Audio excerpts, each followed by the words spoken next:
1966년 8월 1일 오전 11시 25분 한 남성이 쏜 수레에 각종 총기류를 가득 실은 채 텍사스 대학교 시계탑에 도착했다. 엘리베이터를 타고 28층에서 내린 그는 안내 데스크에 있던 여직원과 관람객들을 살해한 뒤 전망대로 향했는데 오전 11시 48분 전망대로 올라온 그는 사배율 조준경이 달린 소총으로 아래에 있는 사람들을 향해 무차별적으로 조준 사격하기 시작했다.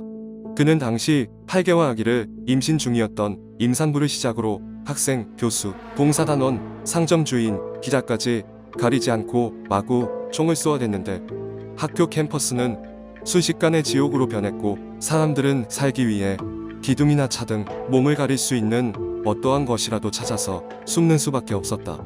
최초로 경찰에 신고가 접수된 것은 오전 11시 52분으로 그가 사격을 시작한 지 4분이 지나서였는데 경찰이 출동했지만 94m 높이의 전망대에 있는 그에게 대응 사격을 할 수 없었고 오히려 출동한 경찰이 저격당하기까지 했다.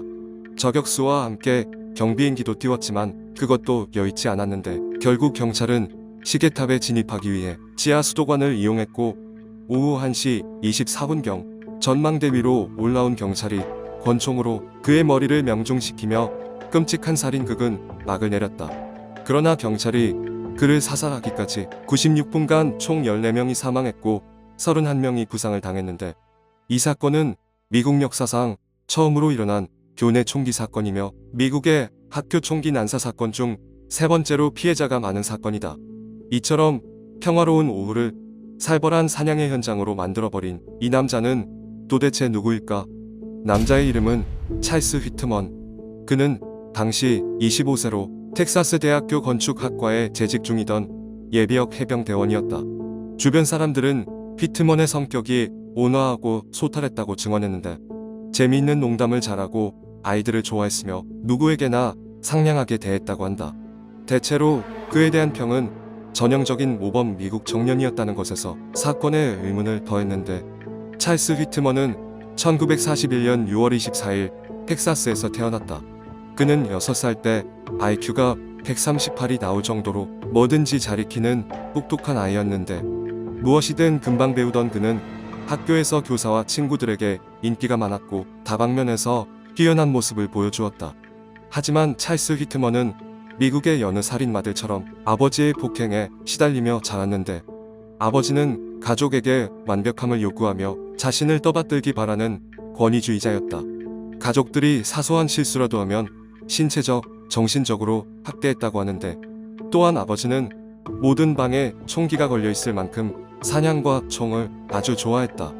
그 덕분에 휘트먼도 어릴 때부터 총을 매우 좋아했다고 하는데 아버지는 사격하는 방법을 아이들에게 가르쳤고 정기적으로 사냥에도 데리고 다녔다. 그러다 보니 휘트먼은 16살 때부터 멀리 있는 다람쥐의 눈을 맞출 정도로 총을 능숙하게 다룰 수 있게 되었다고 한다. 그리고 고등학교를 졸업한 휘트먼은 아버지에게서 벗어나기 위해 가족들 모르게 해병대에 자원 입대한다.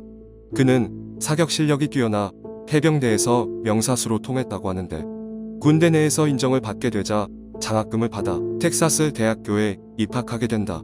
1962년에는 대학에서 아내를 만나 결혼까지 하게 되는데 이런 기쁨도 잠시 그는 공부를 멀리하게 됐고 낙제를 거듭하자 결국 1963년 장학금을 박탈당하고 다시 군복무를 하게 된다. 군부대에서 그는 스트레스를 해소하기 위해 술과 도박에 빠졌는데 그는 돈을 빌려가며 도박을 자주 하였고 제대 후 남은 것은 도박빚뿐이었다. 그 시기 1966년 5월 어머니는 아버지의 가정폭력을 참다가 끝내 이혼을 택하게 된다.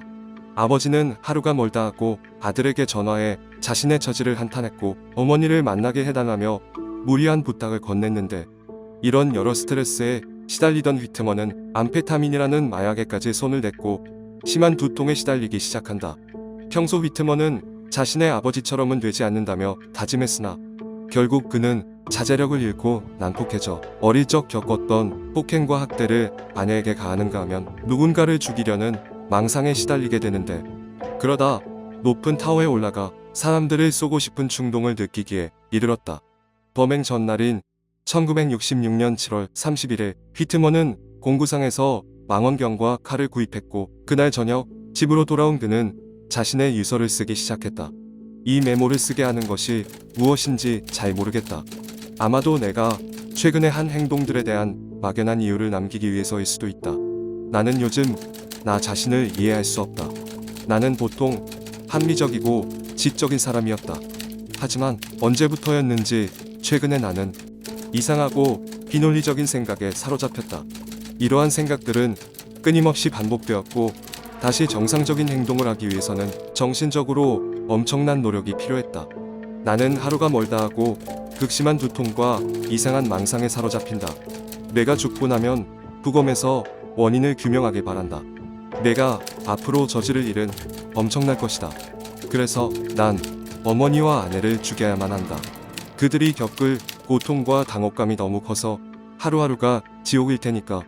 결국 1966년 7월 31일에서 8월 1일로 넘어가는 자정, 그는 어머니의 아파트로 가서 가슴을 찔러 어머니를 죽인 후 침대에 눕혀 이불로 덮어놓고 또 다른 메모를 남긴다. 저는 방금 어머니의 목숨을 빼앗았습니다. 이렇게 한 것에 대해 저는 몹시 화가 납니다. 하지만 만약 천국이 있다면 어머니는 분명 그곳에 계실 겁니다. 정말 죄송합니다. 제가 어머니를 진심으로 사랑했다는 것은 의심하지 말아주세요. 폐륜을 저지르고 자신의 집으로 돌아온 그는 자고 있던 아내도 가슴을 찔러 살해하였는데 그는 이번에도 메모를 남긴다. 내가 사랑하는 두 사람을 잔인하게 죽인 것 같다. 나는 단지 빠르고 철저하게 하려고 했을 뿐이다. 제 생명보험이 유효하다면 제 빚을 갚고 남은 돈은 익명으로 정신건강재단에 기부해주세요. 어쩌면 연구를 통해 이런 비극을 막을 수 있을지도 모릅니다. 그리고 저를 부검한 후 화장해 주시길 바랍니다. 이런 찰스 휘트먼의 메모를 보고 부검을 실시했는데 그 결과 그의 뇌에서 호두 크기의 종양이 발견되었다. 종양은 편도체를 압박하고 있었는데 편도체는 감정을 조절하는 곳으로 특히 공포와 공격성에 많은 관련이 있다. 이 종양 때문에 그가 난폭해진 건지 알 수 없지만 적어도 그의 극심한 두통의 원인이 종양 때문인 것만은 확실했다. 그의 종양에 대해서는 전문가 사이에서도 의견이 분분했는데 최종적으로는 종양이 그의 감정과 행동을 통제할 수 없도록 했을 수 있다는 점을 인정하면서도 종양이 살인을 일으킨 원인이라고 확증할 수는 없다고 결론지었다. 이 사건은 버지니아 공대 총기 난사 사건이 일어나기 전까지 미국 역대 최악의 사건으로 기록되었다. 일반적인 학교 내 총기 난사 사건들과 다르게 움직이면서 총을 쏘지 않았고 높은 장소에 올라가 저격을 했다는 점에서 매우 특이한 사건이라고 할 수 있다. 그는 왜 시계탑에 올라가 총기를 난사했던 것일까? 그의 머리에 있던 종양 때문에 이런 무자비한 일을 저질렀던 것일까? 아니면 여러 스트레스들이 잘못된 방향으로 표출된 것이었을까? 휘트먼은 사건 현장에서 사살되어 그 동기는 영원히 알 수 없게 되었다.